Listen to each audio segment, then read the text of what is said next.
جو میرا آج کا یہ ویلاگ ہے، کچھ پرانے زخم ہیں، میں وہ آپ کے سامنے رکھنا چاہتا ہوں۔ مجھے یہ بتائیے اب وہ چہرے کدھر ہیں؟ وہ اینکر حضرات، وہ صحافی جو اس وقت بیٹھ کے اس موومنٹ کو چلا رہے تھے۔ جب کوئی کوشش کرے گا اس ملک کے اندر اسرائیل کو منوانے کی، میں تب یہ مناظر آپ کو سکرینز کے اوپر دکھاؤں گا، اور میں تو آواز بلند کرتا رہوں گا۔ آپ سے جو ہوتا ہے آپ کر رہے ہیں۔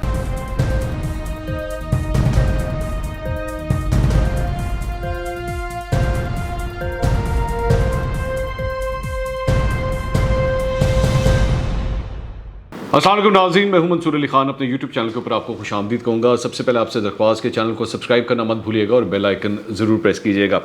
ناظرین، فلسطین کے اندر جو کچھ ہو رہا ہے اور الاقصی کی جو مسجد ہے اس پہ جس طرح اسرائیلی فورسز کی جانب سے بمباری کی گئی اور اس کو جس طرح نقصان پہنچانے کی کوشش کی گئی، اس حوالے سے ہم کافی دنوں سے اس معاملے کو دیکھ رہے تھے اور آبزرو کر رہے تھے۔ ظاہری بات ہے اس کی تو جتنی مذمت کی جائے وہ کم ہے، اور کوئی بھی جو مسلمان ہے اور مسلمان ملک ہے وہ اس کا درد محسوس کیے بغیر رہ نہیں سکتا۔ لیکن میں اس ساری چیز کے اوپر ایک اور اینگل رکھتا ہوں، اور جو میرا آج کا یہ ویلاگ ہے میں اس پہ آپ کو ایک ڈفرینٹ اینگل سے ذرا بات کرنا چاہتا ہوں۔ کچھ پرانے زخم ہیں جو کریدے گئے ہیں، میں وہ آپ کے سامنے رکھنا چاہتا ہوں، تاکہ جب کوئی اس طرح کا واقعہ ہوتا ہے تو انسان اپنے اندر جھانک کے ضرور دیکھتا ہے، اپنی پرانی چیزوں کو ایک دفعہ دوبارہ غور ضرور کرتا ہے اس کے اوپر۔ میں اس کی تفصیل میں ابھی جاتا ہوں، لیکن تھوڑا سا صرف بیک گراؤنڈ کہ ایکچولی یہ معاملہ سٹارٹ کہاں سے ہو۔ 12 اپریل سے یہ معاملہ جو ہے یہ شروع ہوا ہے۔ ڈماسکس گیٹ ہے اس مسجد کا، جہاں پہ ہر رمضان کے اندر مسلمان وہاں پہ آتے ہیں، بہت بڑی تعداد میں آتے ہیں اور اس جگہ پہ عبادت بھی کرتے ہیں۔ لیکن اسرائیل کی جانب سے اس مرتبہ جو ہے وہاں پہ 10,000 لوگوں کی ایک لمٹ لگا دی گئی کہ جی 10,000 سے زیادہ لوگ جو ہے وہ یہاں پر عبادت نہیں کریں گے۔ اب اس پہ شدید غم و غصہ پایا جاتا تھا وہاں پہ موجود فلسطینیوں کے اندر کہ یہ اس قسم کی حرکتیں کیوں ہو رہی ہیں۔ اچھا، یہاں پر جب یہ واقعہ پیش آ رہا تھا تو ساتھ ہی فلسطین کے اندر ایک اور واقعہ یہ بھی پیش آ رہا تھا کہ جو جوئش سیٹلر ہیں، جو یہودی وہاں پہ مسلمانوں کو بے گھر کرتے ہیں، وہ ان کی جگہ پہ قبضہ کرنے کی کوشش تو چل ہی رہی ہے، لیکن اس دوران یہ سلسلہ بھی مزید تیز ہو گیا تھا، جس کے بعد وہاں پہ کلیشز شروع ہوئے اور مسلمانوں کو جو ہے وہ ٹارگٹ کیا گیا، اور اس کے بعد معاملہ بہت زیادہ سنگین ہو گیا، یہاں تک کہ مسلمانوں کی جو آبادیاں ہیں ان کو نشانہ بنایا گیا۔ جو لوگ چھوٹے چھوٹے بچے، بزرگ، خواتین جو وہاں پہ احتجاج کر رہے تھے ان کو گرفتار کیا گیا، ان کے ساتھ بڑا نازیبا قسم کا سلوک کیا گیا۔ اب یہ سب کچھ جب ہو رہا تھا تو غصہ تو مجھے بہت چڑھ رہا تھا کہ یہ وہی اسرائیل ہے جس کے خلاف میں نے ایک دفعہ آواز بلند کی تھی، اور یہ کب کی تھی؟ یہ تب کی بات ہے جب پاکستان کے اندر ایک مخصوص لابی نے اسرائیل کو تسلیم کرنے کے حوالے سے ایک موومنٹ کا آغاز کیا تھا، اور ہر ممکن کوشش کی تھی کہ کسی طرح بس پاکستان جو ہے وہ اسرائیل کو تسلیم کر لے۔ نور دھیری، ایک اسرائیلی ایجنٹ جو مسلمانوں کا روپ دھار کے ہمارے اپنے لوگوں کے اندر ہی موجود ہے، اس نے مختلف جگہوں کے اوپر انٹرویوز دینا شروع کیے، اور اس نے یہ شوشہ چھوڑنے کی کوشش کی جی پاکستان کے اندر جو ہے وہ لوگ تو اس وقت تیار بیٹھے ہیں کہ وہ اسرائیل کو کسی طرح تسلیم کر لیں۔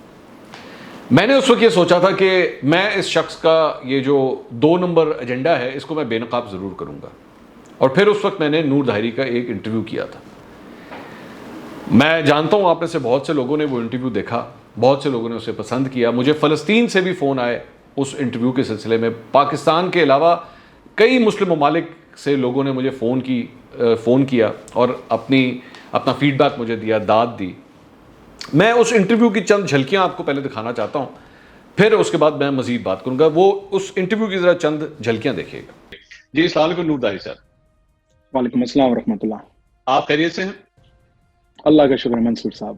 تو نور دھیری صاحب، آپ نے تھنک ٹینک کے بارے میں بتایا، تو اس کی فنڈنگ کون کرتا ہے اس تھنک ٹینک کی؟ دوست حضرات ہوتے ہیں، ڈونیٹ کرتے رہتے ہیں۔ دوست حضرات؟ ہاں جی۔ ان کا نہیں، لیکن دوست حضرات کا پتہ تو ہو کہاں سے، کون سے دوست ہیں جو ماشاءاللہ اتنی فنڈنگ کرتے ہیں کہ آپ نے نوکری چھوڑ دی.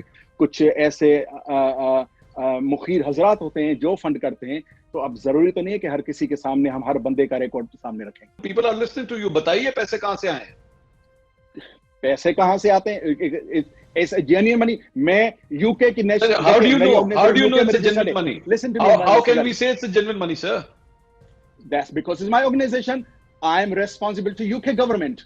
I am paying the tax to the UK government. میری پاکستان سے listen to me. پھر آپ UK کے لیے think tank کھولیں نا. آپ UK میں بیٹھ کے پاکستان کی نمائندگی کرنے کے لیے ایک think tank بناتے ہیں اور پاکستانیوں کو نہیں بتاتے کہ یہ پیسہ کہاں سے آ رہا ہے.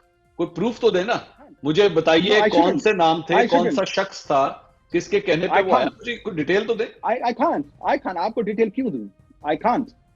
نہیں، یہ تو پھر آپ بلا وجہ ایک شلی چھوڑ رہے ہیں نا، بلا وجہ پاکستان اور اسرائیل کو قریب لانے کے لیے. نہیں، ایسی کوئی بات نہیں ہے. ڈیلیگیشن ہوا ہے. کیا اسرائیل نے انکار کیا؟ ڈیلیگیشن نہیں ہوا. اسرائیلی اخباریں کھول کے پڑھ کے دیکھیں. ٹائمز آف اسرائیل کو پڑھ کے دیکھیں. حیام کو کھول کے دیکھیں. Why should I trust an Israeli newspaper? I will always trust the Pakistani Prime Minister or the Pakistani newspapers. آپ کی میڈیا تو ٹرسٹ کر رہی ہے. نہیں کر رہی. آپ کو کس نے کہا؟ 100 اینکرز میں سے اگر چند اینکرز ایکسپٹ نہیں کرتے اس سے کوئی فرق نہیں پڑتا. دیکھیں اوپنلی تو آپ کی گورنمنٹ بھی ڈینائی کر رہی ہے. تو اوپنلی تو ہر کوئی ڈینائی کرتا ہے نا. آپ سامنے لے آئے، پبلک کے سامنے لے آئے اپنی جو بھی آپ میٹنگز کریں پبلک کے سامنے، عوام کے سامنے. عوام کو آپ کیوں اندھیرے میں رکھ رہے ہیں؟ داری صاحب بات یہ ہے کہ ریلیشنز ہونے چاہیے اور ریلیشن ہوں گے. ریلیشنز ہونے چاہیے ہر ملکوں کے ساتھ. نہیں، وہ ریلیشن ہوں گے. وہ تو آپ اپنے دیکھیں داری صاحب، آپ اپنے گھر پہ بیٹھ کے جو مرضی سوچتے رہے کہ ہونے چاہیے، ہوں گے، ہو رہے ہیں، وہ آپ کا رائٹ ہے. آپ جو مرضی سوچتے رہیں. آپ فیکچوئل بات کیا ہے؟ یہ ریلیشنز ہوں گے. فیکچوئل باتیں آپ کے سامنے یہ ریلیشنز ہوں گے بہت سون. سر میں تو فیکچولی بتائیے نا، فیکچولی کیا ہے؟ میں فیکٹ ہی کہہ رہا ہوں. آپ کے سامنے ریلیشنز ہوں گے. میٹنگ ہوئی ہے سر، ہوں گے تو چھوڑے سر، ہوں گے. ہمیں تو یہ نہیں پتا اگلے 5 منٹ میں کیا ہوگا. یہ تو آپ کی پریڈکشن ہے نا. آپ 100 دفعہ گھر پہ بیٹھ کے پریڈکشن دیکھیں. خیالی پلاؤ بناتے رہے، مجھے جانتے ہیں جی. نہیں، خیالی پلاؤ ہم نہیں بناتے. آپ کو میرے بارے میں ابھی نہیں پتا صحیح نمونے سے. میں خیالی پلاؤ نہیں بنتا. آپ فور ریسرچ میرے بارے میں کریں، آپ کو پتا چلے گا کہ میں خیالی پلاؤ نہیں کرتا. میری ہر چیز کے پیچھے ایک پراپر ایک فیکٹ اور اس کے پیچھے ایویڈنس ہوتے ہیں. میں نے آپ سے ایک چیز پوچھی، آپ کے تھنک ٹینک کو فنڈ کون کر رہا ہے؟ You don't want to reply to that. آپ نے کہا آپ پاکستان تشریف نہیں لائے ہوئے. یہاں پہ 10 سال سے آپ پاکستان تشریف نہیں لائے ہوئے، لیکن آپ پاکستان کے لوگوں کو ریپرزینٹ بھی کر رہے ہیں اور ان کے بارے میں جھوٹ پروپیگنڈا کہہ رہے ہیں کہ جناب وہ اسرائیل سے نفرت نہیں کرتے، جبکہ بہت نفرت کرتے ہیں وہ اسرائیل سے. My nation is an alive nation جو آج ہیومن رائٹس وائلیشن کے حوالے سے سوچتی بھی ہے اور یہ کہتی بھی ہے کہ یہ غلط ہو رہا ہے. یہ ان بغیرتوں کی طرح نہیں ہے کہ جن کی آنکھوں کے سامنے بچے قتل ہوتے رہے، لوگ مرتے رہے، لیکن یہ بیٹھ کے صرف پھر بھی یہ کہیں کہ نہیں ہمیں کوئی فرق نہیں پڑتا، ہم آج ان کو بیٹھ کے تسلیم کر لیں. میری قوم ایک زندہ قوم ہے، میری قوم ایک مری ہوئی قوم نہیں ہے، اور مجھے فخر ہے اس بات کے اوپر کہ وہ اسرائیل سے نفرت کرتی ہے. وہ اسرائیل سے اگر نفرت کرتی ہے تو صحیح کرتی ہے، یہ اس کا رائٹ ہے. میں لعنت بھیجتا ہوں تمام اینکرز پہ، میں لعنت بھیجتا ہوں تمام جرنلسٹ کے اوپر یا ان تجزیہ کاروں کے اوپر جو کوشش کر رہے ہیں اس اسرائیل کو منوانے کی، اس کو ایکسپٹ کروانے کی. کیونکہ مجھے اپنی اس قوم پہ فخر ہے. بھیجیں گے اپنی پولیٹیشین کے اوپر. میں کیوں بھیجوں؟ کس بات پہ؟ کیوں جب وہ ان کے ساتھ اپنے ڈیلیگیشن بھیج رہے ہیں. جو کرے گا جو بھی پولیٹیشین اسرائیل کو ایکسپٹ کرے گا اس پہ بھی لعنت بھیجوں گا. اور بولے آئے میرے ساتھ بیٹھ کریں، 100 لوگوں سے بات کریں گے پاکستان کے اندر، میں اور آپ اکٹھے چلیں گے، مائک پکڑیں گے. 100 میں سے اگر 90 نے اسرائیل کے اوپر لعنت نہ بھیجی تو جو مرضی آپ سزا دیں مجھے. پاکستان کی پہچان یہ ہے کہ وہ اسرائیل کو نہیں مانے گا، یہ اس کی پہچان ہے اور مجھے فخر ہے اس کی. یہ آپ کا سینٹیمنٹ ہے. میں اس حکمران کے اوپر بھی لعنت اگر اس نے اس خواب کو توڑنے کی کوشش کی، کیونکہ یہ میرے فرق نہیں پڑ رہا. دیکھیں اب یہ آپ نے اس پورے انٹرویو کے اندر دیکھ لیا کہ کس طرح اس شخص کو جو ہے وہ میں نے 2 ٹوک الفاظ میں نے بتا دیا تھا کہ پاکستان میں آپ کے لیے کوئی جگہ نہیں ہے، پاکستان میں لوگ آپ کے پیچھے کھڑے ہونے کے لیے تیار نہیں ہیں، اس لیے بلا وجہ ہمیں 2 نمبر جو پٹی ہے وہ بڑھانے کی کوشش مت کریں. لیکن اب میں یہاں پہ چند سوال رکھ رہا ہوں اور آپ نے وہ غور سے وہ سوال سننے ہیں. مجھے یہ بتائیے اب وہ چہرے کدھر ہیں؟ وہ اینکر حضرات، وہ صحافی جو اس وقت بیٹھ کے اس موومنٹ کو چلا رہے تھے کہ جی اسرائیل کو تو تسلیم کر لینا چاہیے، اسرائیل جو ہے وہ ہماری بہتری اسی کے اندر ہے کہ ہم ان کو جو ہے وہ تسلیم کر لیں، آج کدھر ہیں وہ؟ آج جب یہ سارے مناظر فلسطین سے ہماری ہر ٹیلی ویژن اسکرین کے اوپر نظر آ رہے ہیں تو کدھر ہیں وہ لوگ؟ آج کیوں نہیں بات کرتے کہ جی پاکستان کو جو ہے وہ اسرائیل کو تسلیم کر لینا چاہیے؟ آج اب اس بات کا احساس ہوتا ہے کہ آپ جو کچھ اس وقت بیچنے کی کوشش کر رہے تھے وہ بک نہیں سکتا اس ملک کے اندر، کیونکہ وہاں پہ ہزاروں میل دور جب کسی مسلمان کو نشانہ بنایا جائے گا تو یہاں پہ لوگ خون کے آنسو روئیں گے۔ آپ کو بے شک یہ بات پسند نہ ہو، آپ بے شک ہمارا منہ دوسری طرف موڑنے کی کوشش کریں، لیکن دل وہیں پہ ملے ہوئے ہیں۔ یہ ایک ایسا جھگڑا ہے، ایک ایسا کانفلکٹ ہے جس کے اندر لاکھ آپ کوششیں کر لیں، ظالم اس کے اندر اسرائیل ہی ثابت ہوگا، مظلوم اس کے اندر مسلمان ہی نظر آئے گا کہ ہاں زیادتی ہو رہی ہے، بزرگوں کے ساتھ، بچوں کے ساتھ ان کو بے گھر کیا جا رہا ہے، ان کو آنکھ بند کر کے نشانہ بنایا جا رہا ہے گولیوں کا۔ لیکن آج اس پہ کوئی تبصرہ نہیں کریں گے، نہیں کہیں گے کہ ہم شرمندہ ہیں، ہمیں افسوس ہوا کہ ہم نے اسرائیل کا ساتھ دینے کی کوشش کی۔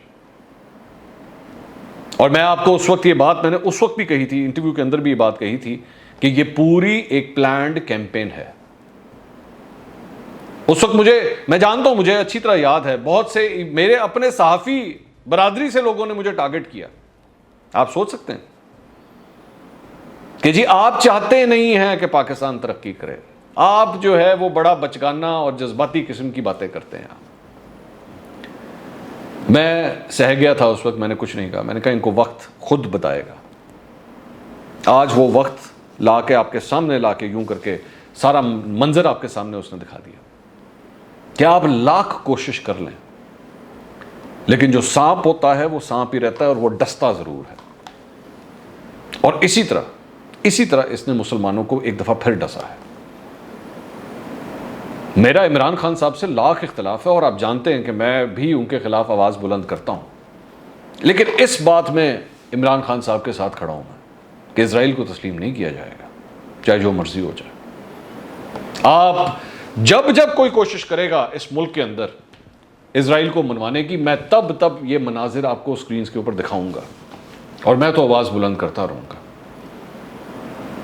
آپ سے جو ہوتا ہے آپ کر لیں۔ اگلے ویلاگ میں دوبارہ ملاقات ہوگی۔ اللہ حافظ۔